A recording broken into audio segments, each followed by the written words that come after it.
Good day, everyone. I'm Brennan Lafferty, the publisher of Plastics News. Welcome to the 2020 Women Breaking the Mold Networking Forum, organized by Plastics News. I hope you've been enjoying this week devoted to women in manufacturing and in the plastics industry.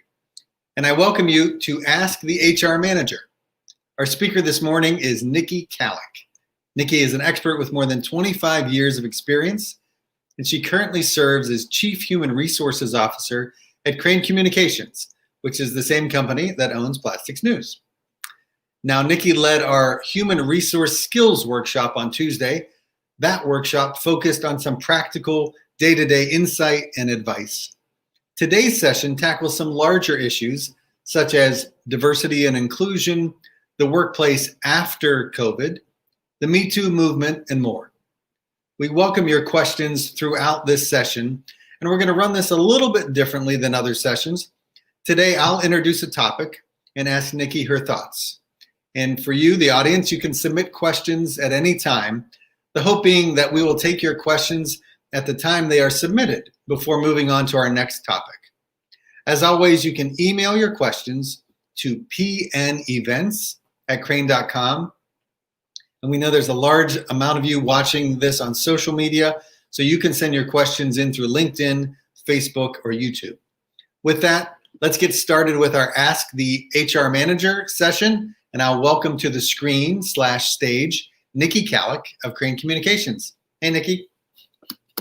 Hey, Brennan. How are you today? Thanks so much for having me. What a great day, and I'm really excited to be here. Thank you all to the attendees for coming, and I hope I can provide some good insights for you. I'm confident you will. Well, Nikki, tell us a little bit about your experience in HR, where you've worked, and just a little bit about yourself. Sure. I've been in HR for about 25 years, as you mentioned in the first introduction.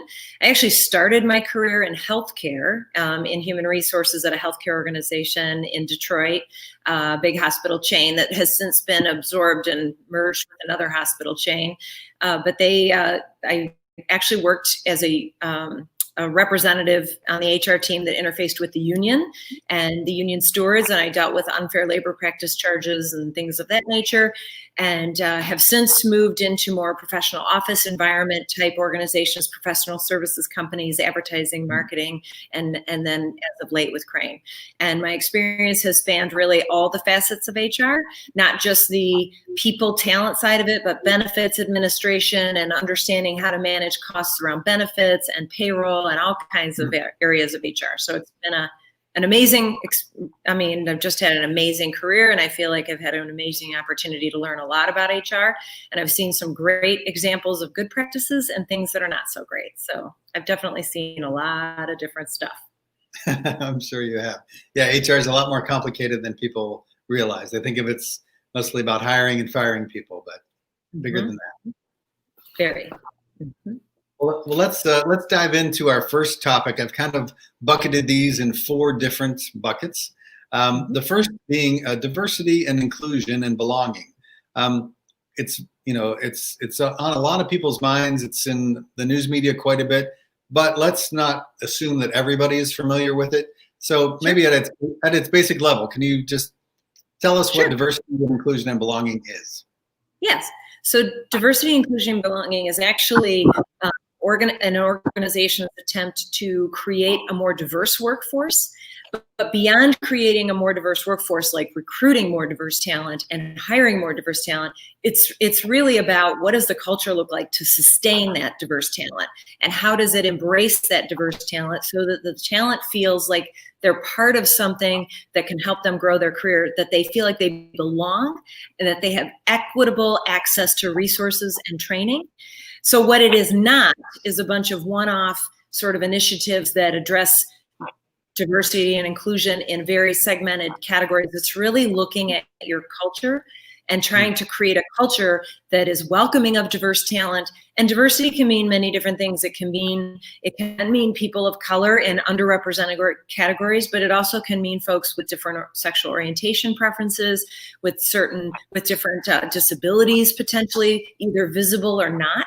And veterans. Welcoming veterans are part of the diversity and inclusion initiatives of many companies. So it's really about taking anybody who is not your very typical Caucasian male, frankly, individual, and creating an environment that helps people feel like they belong to something and that they can thrive and grow there. Okay, great. So I'm going to pull an example from the pages of Plastics News. We recently reported that a large company in our space, resin supplier Lanxess, launched an internal task force in the wake of the murder of George Floyd in Minneapolis. It's a 10-member task force. It's made up of a diverse group of employees that meets weekly. According to Lanxess, they focus on issues in society and at the company. So I guess the question here is, are you seeing more companies take these steps? And if so, what are they after in doing so? Yeah, absolutely. As a matter of fact, it's rare today to encounter a company that isn't looking at trying to find ways to focus their action around recruiting and retaining a more diverse workforce. There is a ton of data out there now that says that having a diverse workforce, having a culture that fosters inclusion and fosters equity, equitable access to resources and those types of things, actually makes companies more profitable, more productive, and frankly, more efficient. And so it's really in most companies' best interest if you work for a company that isn't at least considering getting more involved in finding ways to recruit more talent and creating a culture that will help people feel like they belong and that they're part of a team and they can grow their career. I honestly think it's in the minority of companies today. What's really, really important is that companies don't view people as all being the same, like everyone having the same needs. I think a lot of companies have evolved beyond that sense that as long as I treat people the same, that's the thing to do, because it really isn't about that. Everybody is different in the way how they digest feedback. For example, it's a very different experience for people. So, where you come from, what your background is, where you grew up, what your values were, all of those things start to play a role. And I think that companies are starting to recognize that they need to be thinking more dynamically about their workforce and allowing organizations like this diverse group you're talking about on the employees to help drive some of the conversation around how can they be more welcoming, how can they be more accommodating to folks of tons of different backgrounds, so that they feel like they can really come to a company and feel like they're part of it and they can grow their career and they can thrive and succeed there. Great. A reminder, and I'll do this throughout the presentation, if you have questions specifically about diversity and inclusion and belonging, send those to pnevents@crane.com or send those through the social media platforms.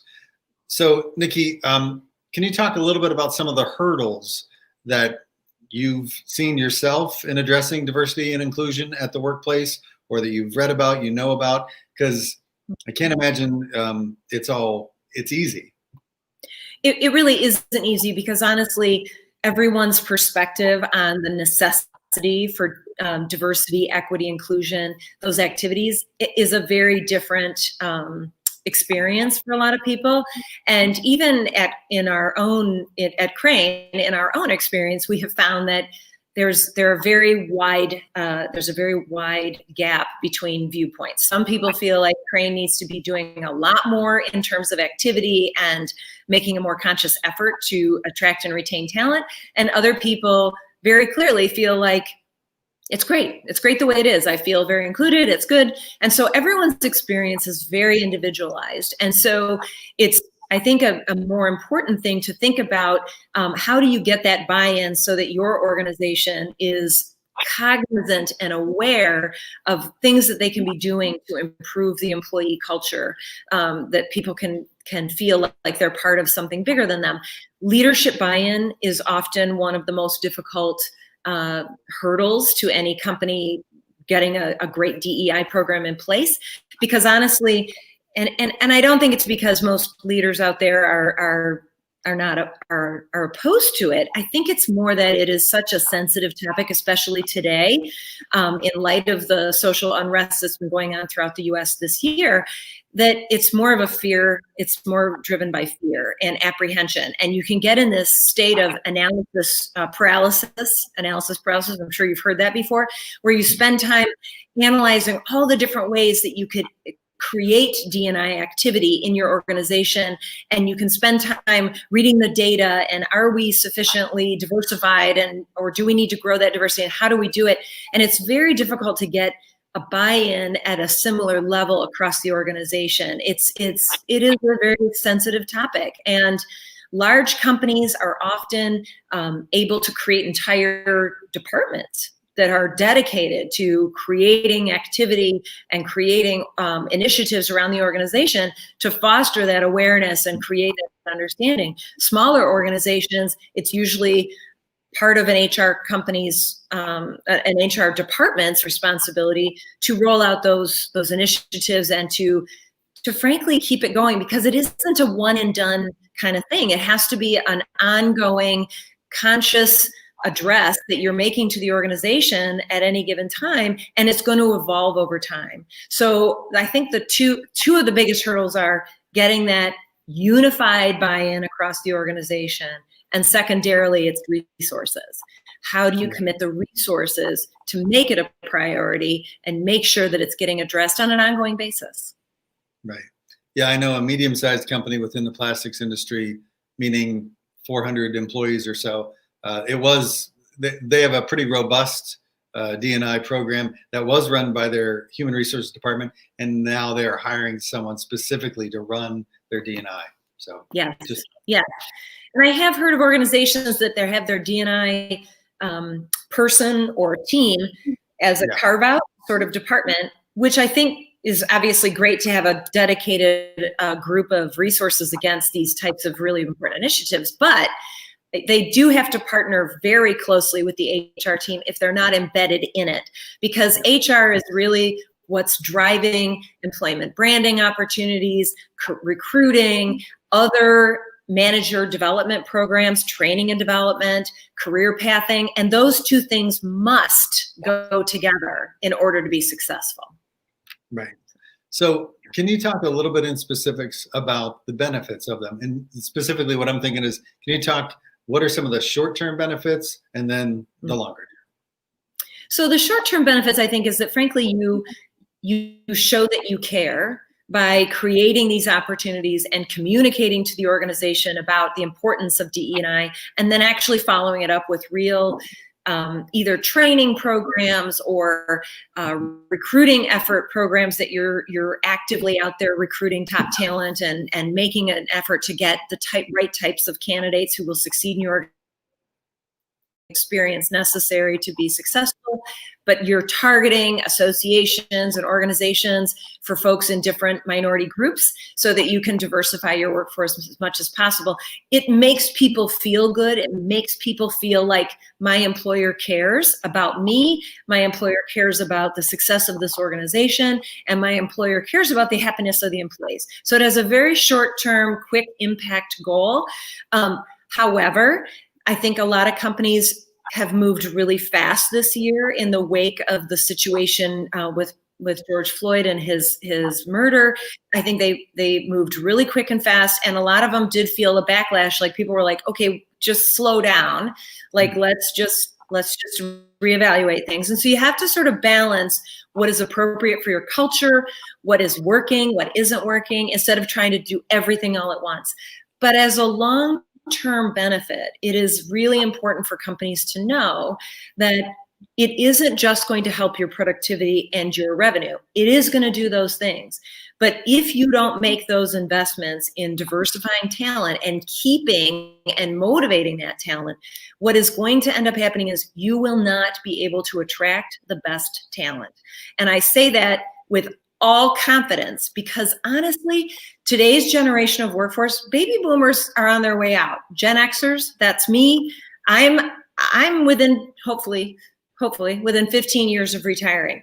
Millennials and Gen Zs and the folks that are going to come, the generations that are going to come after Gen Z, there is an expectation, and I'm not even exaggerating when I say this, there is an expectation that your company has a culture already established that creates a very fair, equitable, and diverse, and embraces diversity. That is what they expect.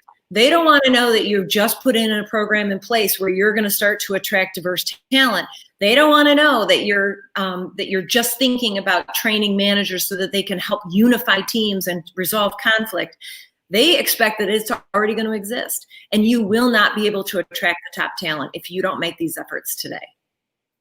Very good. I think you were hitting on a phrase, well, without saying it.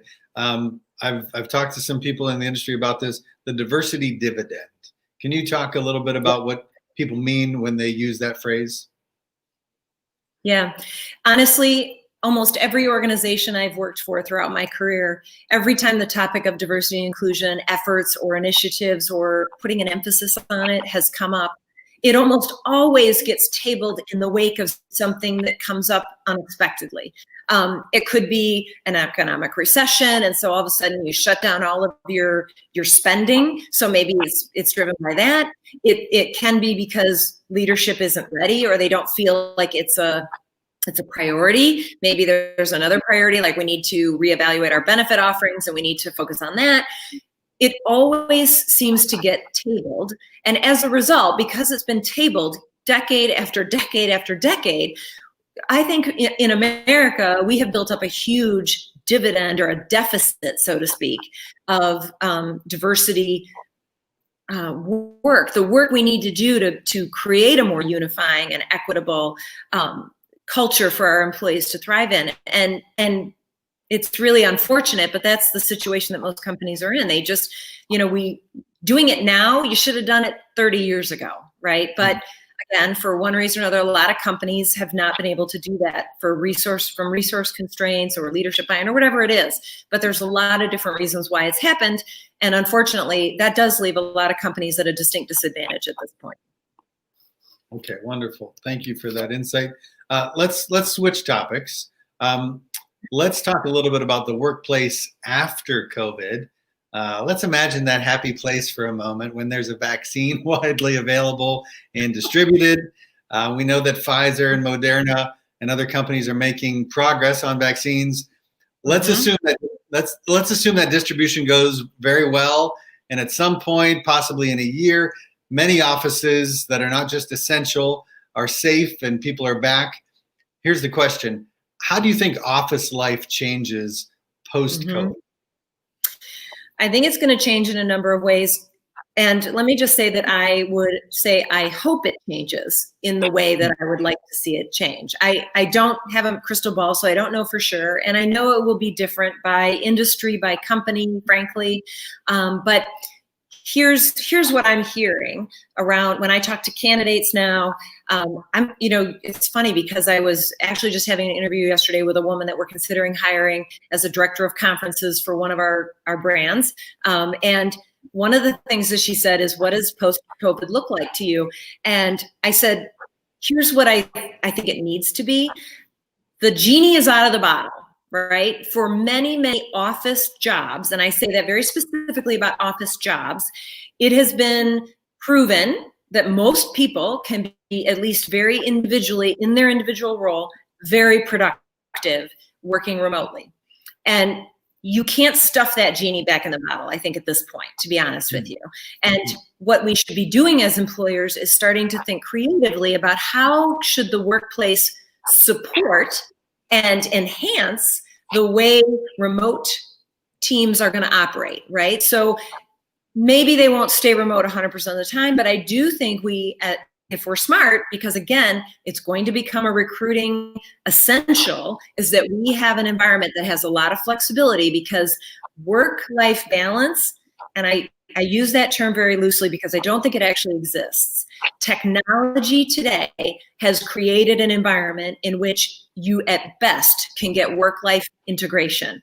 We now have technology at our disposals that folks that would normally go to an office and sit in an office from 9 to 5 can now work very productively with the technology at their disposal from anywhere at any time.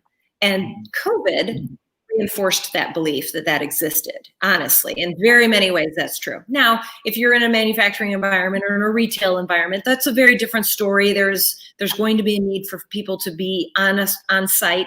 But I do think the office is going to change. And I think that how many, especially progressive companies, the Apples, the Amazons, the Googles of the world, they're going to create a very different type of workspace where it's really about collaborating, and it's about team building, and it's about bringing people together for very specific purposes. Instead of just coming in every day, it's going to be, hey, we have this new product we're going to launch. We need to, get a strategic planning meeting together. We need everybody to participate, and I need everybody to come in for the next 3 days because this is what we're going to spend our time doing, is doing this. And then, you'll get your individual assignments. You can go off and do that from your home or whatever it is. So, I really think that the business landscape has a huge opportunity to embrace that remote sort of embracing that. And actually that should create an edge and an advantage when you're looking at recruiting top talent, because people want that flexibility, and they have it now, and now they're really going to want to keep having it. So that's my prediction. Mm-hmm. Some companies are going to move a lot slower than others, and I think that they will find that they are at a bit of a recruiting deficit if they don't. And how manufacturing and retail and those type of things are going to evolve. There will be changes, of course, too. There's also going to be a bit of a fear factor. Some individuals are going to have a fear related to, especially public transportation, getting on a subway or buses or things like that. This has fundamentally shaken a lot of people's sense of what is right in the world and what works and what doesn't work. And frankly, there's probably going to be some fear that organizations are going to have to find ways to address. Maybe it's shifting your benefit resources around wellness from physical wellness to mental and emotional wellness programs. Mm-hmm. Maybe it's around helping people deal with how to unplug, right, who are working remotely so much. So I think the workplace is going to look really different. Again, I hope that's the case, because I think it will be in everyone's best interest to remain competitive in the recruiting area, to be considerate of those things. So, Nikki, you're making me think, especially in the manufacturing environment, all these different manufacturing facilities that I've visited over the years, you do have your workforce who has to be there working in their individual cells, running the machinery. And of course, there's the office, there's the front office, the back office. Those folks don't all need to be there. If you are a director at one of those companies, how do you manage that situation so that people are seeing fairness distributed among the company? Yes. So again, I think that fairness is very important, that organizations focus on treating people fairly. But one of the things that does differentiate individuals is the job that they hold, right? And being very honest and upfront about your job is on the manufacturing floor. It's on this particular assembly line, or it's on this particular product line, and your physical presence is necessary. That is a conversation that just needs to be held, and you have to just then think about, how does fairness look for all the folks in that same role. But again, you want to look at how you're treating people equitably, and just because the role someone chose is different than the role somebody else is in, I don't think doesn't mean that you have to have a one-size-fits-all type of policy around that. I think you can be very creative and very thoughtful about how you can look at recognition and rewards, and tie those to different roles within the organization. So manufacturing, if people have to be on the shop floor, they have to be there physically, and that's a deterrent for some people. It might actually be preferred by some people. But if it's considered a deterrent, maybe there's other ways that you recognize and motivate through bonuses or piece rate, I think is what they call it, piece rate programs, where you're sort of, depending on speed and accuracy with which you do your job, you get recognition and reward for that. Financial reward typically is tied to those types of things. So there's different ways you can recognize and reward certain groups, and maybe the recognition and reward for certain groups who can work remotely is you get to work remotely. Congratulations, there's a different set of sort of fairness associated with that different group of folks. So you can definitely get creative about it, but you have to sort of understand you have to set the tone for your folks to know what's realistic and what isn't from a physical location standpoint. Right.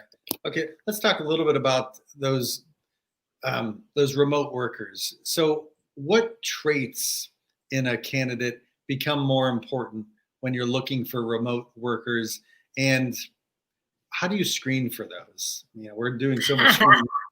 We're doing all this screening through Zoom. Yeah.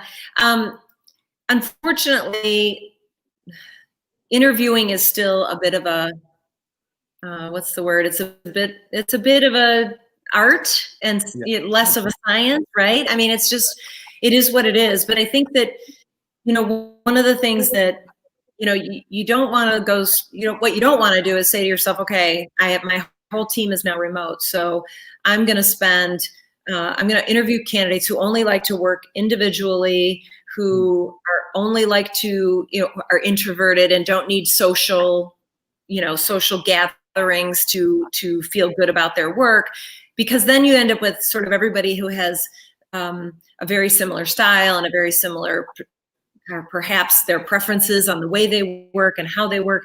I think you still need to have a dynamic workforce with lots of different types of individuals who balance out other individuals, and bring other things to the party, because that's how you get more innovative thinking, more creative thinking. But you do have to be more thoughtful about how you're interacting with those folks. What type of team meetings are you having? If it's on Zoom, that's fine. But how do you engage those workers in a regular, ongoing manner that helps create that teamwork environment, helps you as a manager understand what people need from you in terms of interaction or coaching or feedback or all of those things. But I don't recommend going to, I need a bunch of people who will work autonomously and don't care about personal contact. I don't think that really works. So, again, I think, and you have to use your virtual platform just like you would in any other interview situation. Do it face to face like you and I are doing right now. Ask very targeted questions so that you can understand how people behave in certain circumstances and how they handle situations. And then you make the best call that you can. There's no magic answer to that, unfortunately. Yeah, no, I think you make a great point though, because if you just hire introverted people who want to work alone and don't ever want to go into an office, I can imagine possibly communication suffering, idea generation perhaps as well. So it's a great point.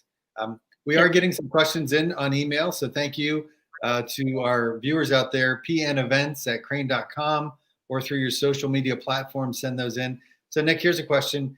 If your company does not offer working remotely or even flexible hours at the office, what advice do you give to people who haven't worked from home, specifically related to office personnel? I'm sorry.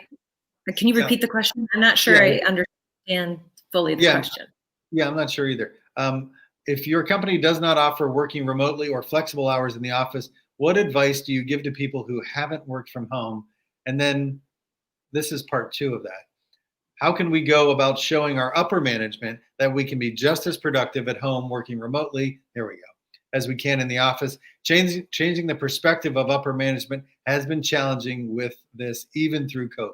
So that the part 2 was neat. Yeah, that's actually a really good question. And again, I am so sorry to say I don't have a one answer fits all kind of answer, because honestly, it will depend on your leadership in your organization and the relationship your direct manager has with leadership. Because honestly, management often individual managers, I would say, people managers who are not at the very top of the organizational ladder, so to speak, often end up sort of having to operate in a vacuum.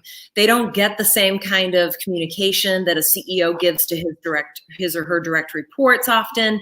And so there's sort of working in a bit of a communication void a lot of the time, and they're just trying to get through the day. They're trying to get through the work that needs to get done, and they may not think about asking some of those questions, or asking their leader to find out what is the company's viewpoint on some of this stuff. And if you don't ever bring it up, or you don't ever ask, or you don't ever inquire, it may never get filtered up to the leadership to see the importance of it. So, if you have others on your team that feel the same way, and you feel like you can have a conversation with your manager, that's where I would start. Or if you have any comfort level with your HR department or your HR team, I think you could have a conversation there too. It's always good to know if there are others who feel the same way that you do. And then as a group, you can have a conversation with your HR team or with your manager about, and I think if you think the company's general rule is, we're not interested, then perhaps you would come into it from the standpoint of, what if we did a trial where everyone got to, work from home one day a week, and we all switch off the day so that not everybody's out at once? Would the company be willing to try that? And if you approach it from the standpoint of, let's start small, and would they be willing to try it, then you can sort of get an assessment of what the openness is to that kind of arrangement, or to looking at that kind of thing.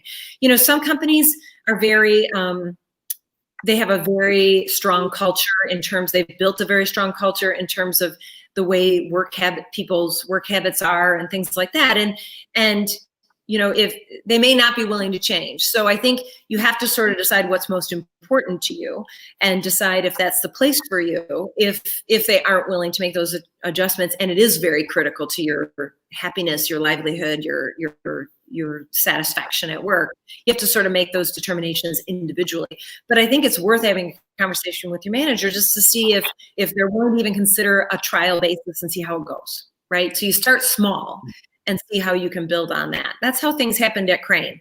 It was like one or two people came to their manager and said, it would really help me out personally if we could do this sort of arrangement where I work from home one day a week, and here's the reason why, and here's how I will stay connected, and here's my commitment to you, manager. I will be responsive to every email, every text, every whatever tool you're using to communicate. I will respond within an hour, and whatever it is, like, be prepared to make that commitment to make them feel good about the decision to try some sort of remote work solution.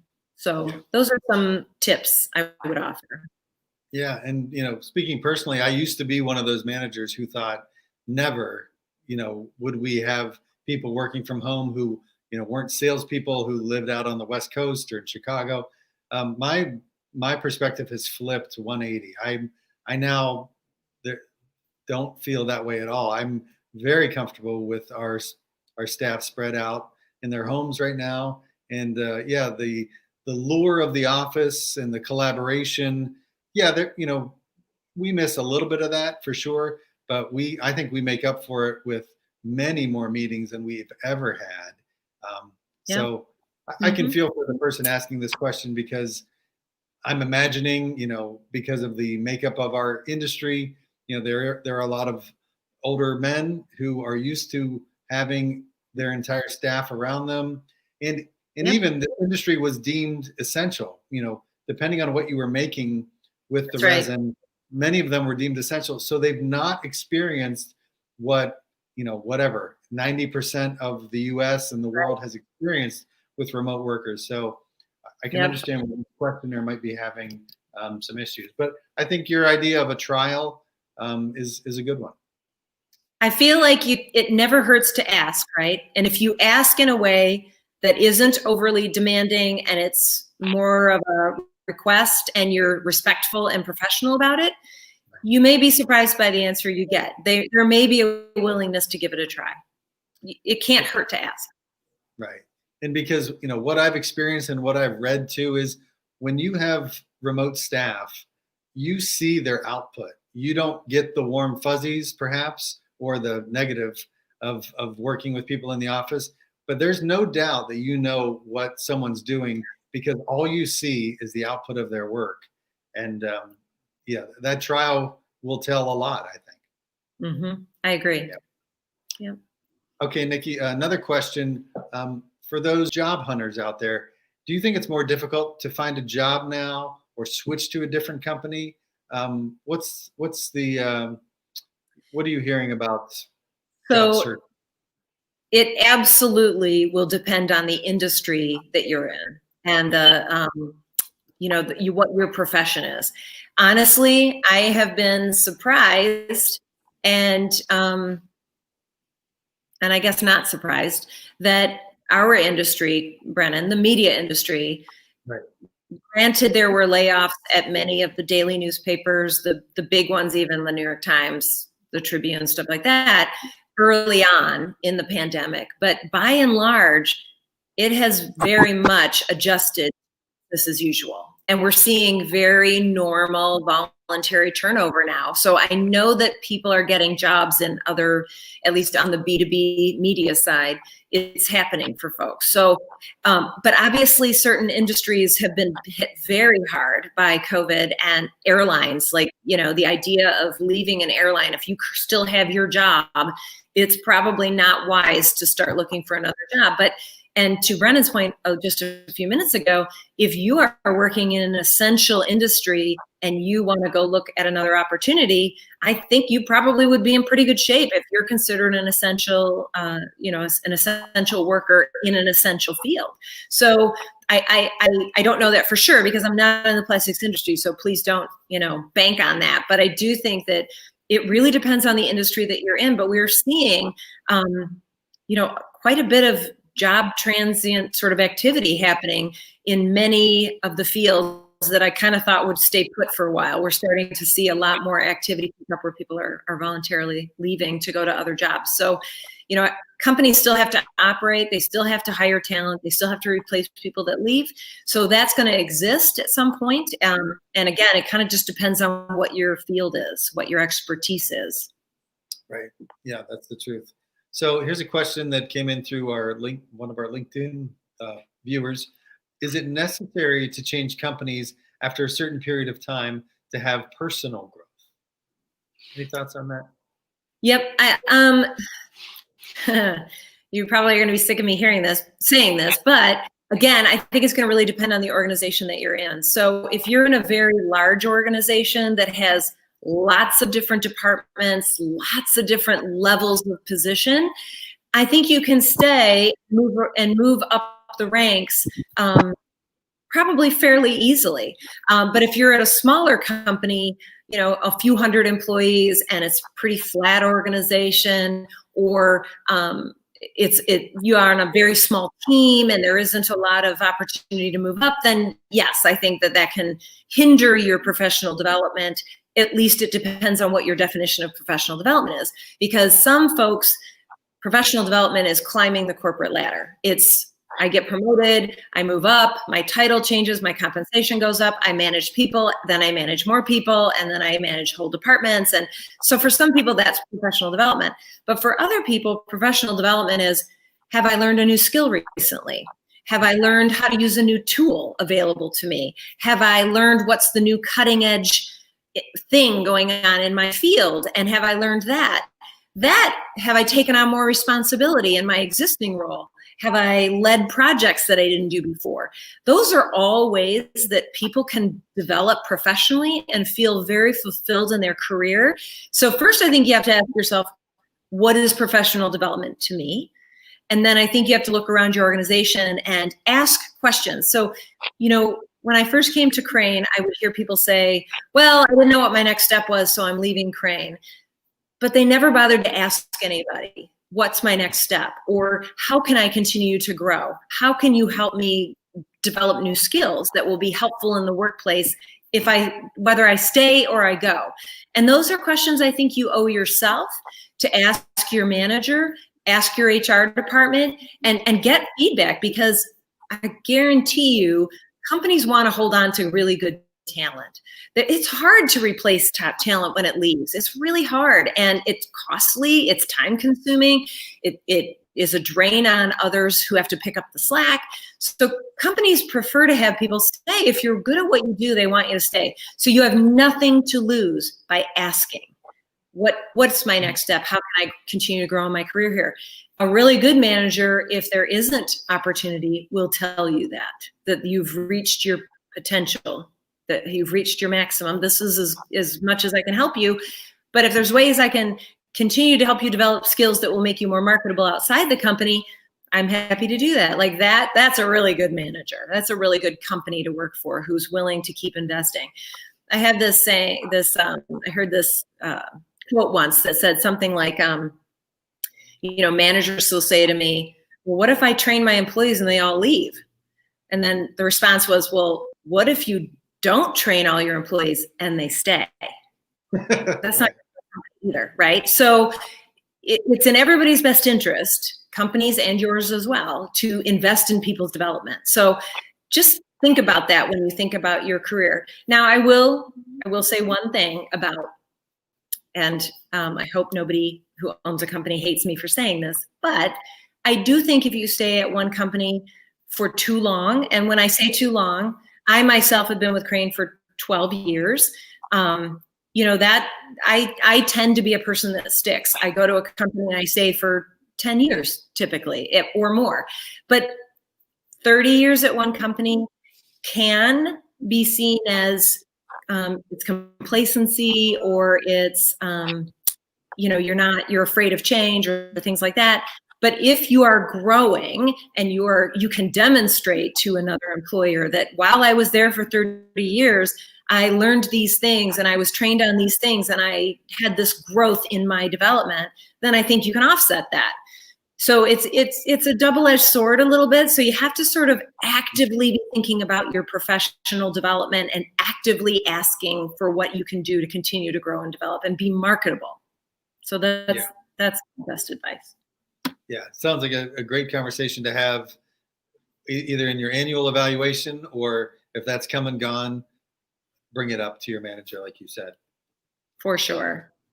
All right, Nikki, let's skip over to our next topic, which is let's talk a little bit about the Metoo movement. Now, COVID and politics, I think, have moved Metoo off the front page of a lot of news organizations for the time being. But I'm wondering, what are some of the outcomes of women speaking out against everything from career roadblocks brought on by men to things far worse like rape? What have been some of the outcomes of that Me Too movement? I think the best outcome has just been for women and men who have been in those situations where they've been sexually harassed, that they know now today that they're not alone. I know for a fact that women who have been sexually harassed are often unwilling to come forward because there's this fear that they'll be singled out, or they'll be labeled as a troublemaker, those types of things. And honestly, the Me Too movement, I think, has given people the opportunity to see that they're not alone. So creating that awareness is the first most important thing that has come out of this movement. But there are actual tangible things that have happened as a result that I don't think a lot of people know about. So, for example, a lot of states have banned those non-disclosure agreements that companies can put in place with somebody that they settle a sexual harassment complaint. They've asked employees to sign these non-disclosure agreements. A lot of states have made those illegal now. Many states have put in more worker protections into place to make sure that there is ongoing education and training in the workplace to highlight what sexual harassment looks like, what gender or sexual discrimination looks like. And so, for example, like New York, Illinois, California, many states now require annual training to take place so that managers and employees alike not only understand what it looks like, but feel empowered to know how to address it or know how to report it. So that's been a huge thing. There's many defense funds that have been created to help women connect, be it women and men. I should say that. It's not just women, but to help people get connected with attorneys who can help them decide if they have a legitimate claim and they should file a claim or a suit of some sort. So there's defense funds who have come together to help fund some of those pairings and those relationships. There's a pretty big movement afoot to eliminate now, state by state, the tipped minimum wage. So if you're a wait person in a restaurant and you have a very tiny little minimum wage because you're expected to get tips, a huge part of that industry has been that your wait staff has to endure harassment from customers because if they don't, they're not going to get a good tip. So their livelihood is connected to that sort of that situation and that environment. And so there's a lot of states that are considering setting a minimum wage for people who are tipped at the same level as anybody else, so that wait staff don't have to go through that, or people who wait on people for tips. So those are just a few examples. Congress has actually changed quite a few things. There used to be a mandatory 3-month waiting period in Congress where if you were someone who experienced harassment, you couldn't report it for 3 months. You had to no, you could report it, but you had to go through counseling and things like that, but you couldn't file a lawsuit for 3 months. And they eliminated that. Congress eliminated that. And they've also eliminated the ability for your representatives to use taxpayer dollars to pay off settlements with people who make those claims. So those are some things that have come out of it.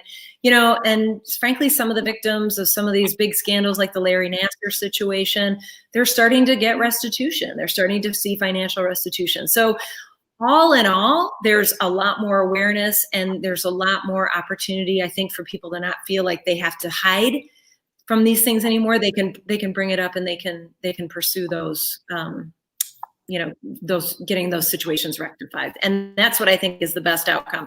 Would I love it to be faster? Absolutely. Would I love it to be more holistic? Yes. But progress. Right. That's for sure. That's interesting about the tipped employees at restaurants here in the States. Yeah, because I've noticed traveling in Europe, most of those, if not all of those employees are on a wage rather than working for tips. That's right. Don't always get the best service in Europe, I'll tell you that. But it seems like a great move otherwise. Send your questions through email, pnevents@crane.com, or send them through social media. So Nikki, further on to the Me Too movement, how can men be allies to women in this movement? Yeah, and I think that's a big part of it, because men who I think who value their female employees, who value those relationships with female coworkers, the best way that they can support those folks is to say something if they see something, right? So, and don't participate in banter or conversations that are inappropriate. The best way they can help their colleagues is to advocate for them and to support how the verbal sort of, I support you, you shouldn't have to deal with that, with action. So I think that it's very easy for men to support their female colleagues by just not participating and frankly just advocating on their behalf and saying something when they see something and encouraging their female coworkers to report it if it's happening. Okay. You talked about progress. What do you think is next for this movement? Will we see more women move into positions of authority? Is that one of the things that we should expect? Absolutely. Yeah, absolutely. I think that's where things are going. Just like the diversity, equity, and inclusion landscape, it is never really going to end. It's going to be an evolution over time, and the workplace will continue to look more diverse and be more, they'll be more supportive of each other, and it will be more fair, and it will be more professional than it's ever been. But it just is going to take a lot of time. And I think as you promote more women into leadership roles, or men who have experienced harassment or discrimination, I think that those individuals are all going to play a role in really helping to continue to shape the workplace. it is going to get better. It is going to continue to improve. But that's why, as a person who may experience it, if you yourself have experienced harassment or discrimination from a colleague, it's really important that you find a way to communicate that to your HR team or to your manager and make sure it stops, because it starts with you as somebody willing to come forward. And then progress will continue to just roll and snowball on itself. Well, Nikki, here's a question from someone who's experienced some discrimination. Question comes in through LinkedIn. When I brought up to my previous employer, that's probably an important word there, previous. When I brought up to my previous employer about gender discrimination, I was told they found it. How do you prove these things? That's the question. So the way employment law is typically written today at the federal level, I'm just going to say at the federal level, because each state may have qualifying language or a different set of rules, frankly. At the federal level, employment law is written that usually if there is a case of discrimination or harassment, the onus is on the employee to prove that it took place. Good, bad, or indifferent, that is the world that we live in today. So when you experience discrimination, you did the right thing, it sounds like to me. You reported it, you gave them whatever evidence or supporting information that you had, and it is somewhat of a situation where now it's in their court, right? The ball is in their court. And if they did investigate it and they did it thoroughly, typically what happens is you make a complaint, you tell them, here are all the witnesses, or here are others who have experienced the same thing I have. The company will go and they will do an investigation. Typically, they'll talk to those individuals, if you named any others than yourself, and they will compile a picture of what it looks like to them, what took place.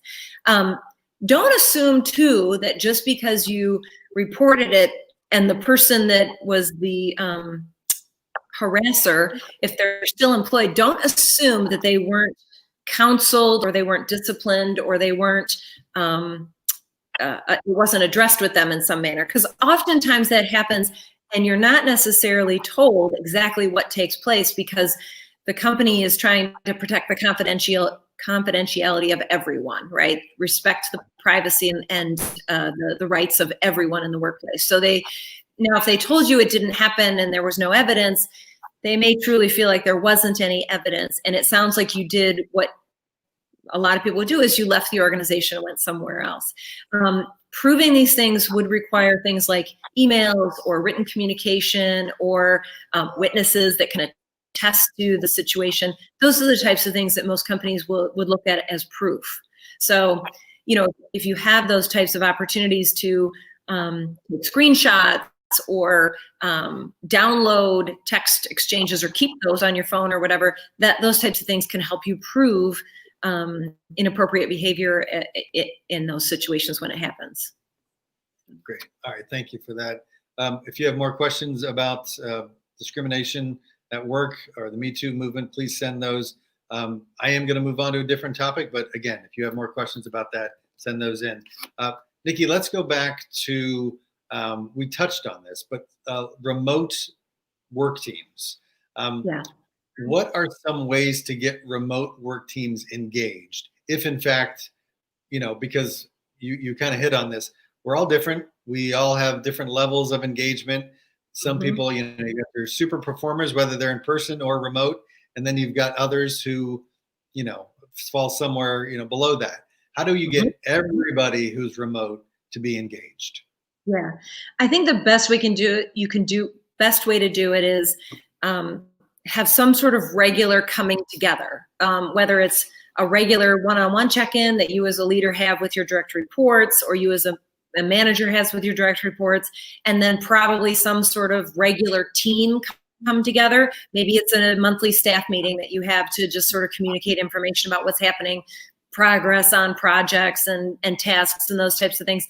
It can be something like that, but it should be regular, it should be meaningful, and it should be something that plays well within the dynamics of the group. So, for example, I work in an HR team. We're a bunch of touchy-feely not literally, of course, but we're a bunch of people who like to have contact with other human beings. So we actually have a daily 1:00 call that I'll be getting on as soon as we end this session, that we get together, and sometimes we talk about nothing but work for a half hour, and other times we just chat and shoot the breeze and see how things are going, and somebody's cat ends up on the screen or someone's baby ends up on the screen and we're cooing at the baby.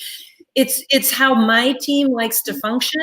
So it's probably overkill for a lot of your organizations, but you should understand what the dynamics of the team is.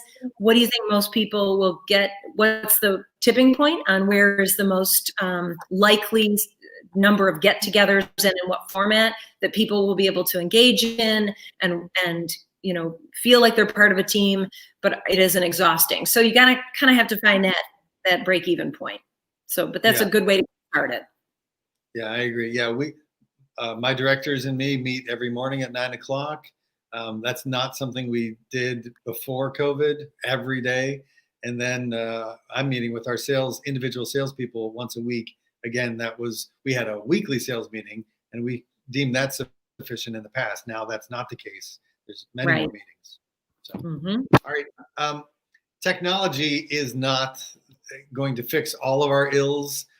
However, are there tools out there that we should consider using that are better than others when dealing with remote workers? I mean, we've probably all used, the obvious ones. Are those the ones we should continue to use, or have you stumbled across anything else? I haven't necessarily stumbled across any one thing that's sort of the best practice kind of scenario. I think what you want to have is a technology that allows for video, because I do think it's helpful for people to see each other and have what is the most personal of contact from time to time that you can get remotely. Most importantly, though, I would pick a tool that is easily accessible, that is reliable, so that you're not constantly dealing with, internet freezing or people dropping off, and because that can get frustrating. So try to find the tool that is most widely embraced, very reliable, something that is easy for most people to use, and then stick to only one or two kinds of communication devices. If you have a Slack channel, which is a communication tool that a lot of companies use these days, if you have that going, and you have email and you have text messaging, and then you have some other instant messaging platform, it can be overwhelming. People don't know where to spend their time. So be purposeful about what technology you pick and how often you use it. I think that's a great point. I think we have time for maybe one more question. In a company, who do you think is responsible for this engagement? Is it always the boss and managers, or how would you advise a team of non-managers to communicate? Yeah, I actually think that engagement and connection and teamwork is everybody's responsibility. And I think it comes at different levels, right? Like leadership sets the tone for, it's really important for us to be collaborating on a regular basis in order to launch new products or come up with new products or solve for business problems. And then that's sort of the overarching communication. And then it's up to the managers and the teams to decide how they interpret that and how they utilize that direction. So what does that engagement look like? How frequent is it? What are you talking about when you come together and as a group? So I think it's really important that everyone has some skin in the game, so to speak, and everybody is responsible for engagement. Individuals as well need to be willing to come to the table, willing to participate in the conversation, willing to be part of these Zoom meetings or webinar meetings, whatever they are, because it's important that everyone is participating as part of the group to make sure that the whole team is successful. So engagement is everyone's responsibility at a certain point. So, yeah, and if I can put my manager hat on to those who are not managers out there, I think you want to be engaged. You want to, you want to say something. You want to participate so that your manager knows that you're thinking and acting. And you're doing your job. So, Nikki, here's a question that's come in from LinkedIn. How can you stay happy in your current organization without a promotion, without a salary increase, and without any other type of outward appreciation? Well, I guess it depends on what your threshold is for that kind of an environment, right? I mean, I think that some people don't care about public recognition or recognition at all. Some people just want to put their head down and do their job, and they don't want more responsibility. And some people are very happy with where they are. If you're a person who is not happy with those things and you have asked but have not received any of those things, then I think you have to seriously consider, is that the organization for you? I think that's a great point. Well, Nikki, I think that's all the time we do have for questions. Any parting thoughts for our audience before we go? What I'd like to just offer up is that, and I think I said this during my workshop earlier this week, is that not every HR department does the same things, focuses on the same things that others do. Some focus on compliance and those types of things. But by and large, most HR professionals go into the field of HR because they want to be doing good by other people. They want to help people. I would like to think that most HR departments will be open to the conversation, will hear your concerns or your requests, and will act on it, or tell you that they can't act on it. And for whatever reason, they may give those reasons. But I encourage you to seek out your HR team. They are there for a reason. And hopefully they can give you some advice and counsel. And if not, you can always reach out to me. I'm happy to help if I can. So, think about that and how you can engage your HR team to help you be successful in your career and at your company. Yeah, that's great advice. Nikki, thanks so much for sharing your insights today, as well as on Tuesday. As Nikki said, you can reach out to her with additional questions. Her email address is right there on your screen. So my thanks to Nikki Kallick of Crane Communications. Also, thank you for attending Women Breaking the Mold Networking Forum. We have 2 more sessions today at 2 p.m. Eastern. Colleen Felstow, president of Imlay City Molded Products, will discuss tips and tales from a veteran leader. And then to close out the event at 3:30, we will host a panel discussion with 4 members of our 2020 class of Women Breaking the Mold inductees. That session ends with the induction ceremony for all 2020 members of our Women Breaking the Mold class. Be sure to join in. Until next time, I'm Brennan Lafferty. Thank you for attending Women Breaking the Mold Networking Forum, organized by Plastics News.